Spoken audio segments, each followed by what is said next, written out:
Paprče.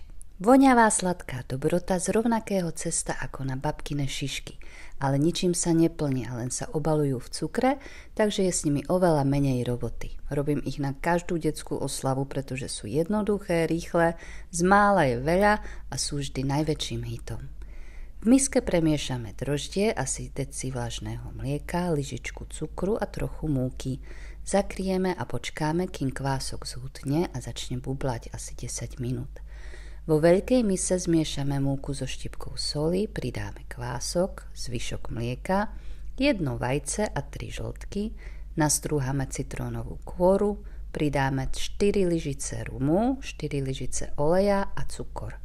Všetko premiešame, aby neostala v mise suchá múka. Zakrieme a necháme 10 minút odpočívať. Potom rukami vypracujeme hladké, kompaktné cesto. Podľa potreby môžeme jemne podsypať múkou. Keď sa nelepí, necháme kysnúť asi hodinu zakryté.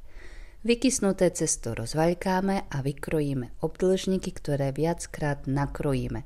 Vzniknú z toho také hrebienky. Ako sa podarí, deti môžu pomáhať.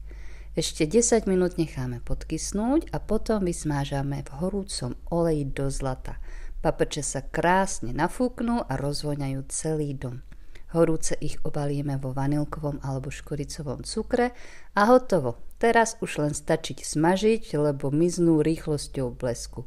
Ulož si recept, 100 prosím zabuduješ.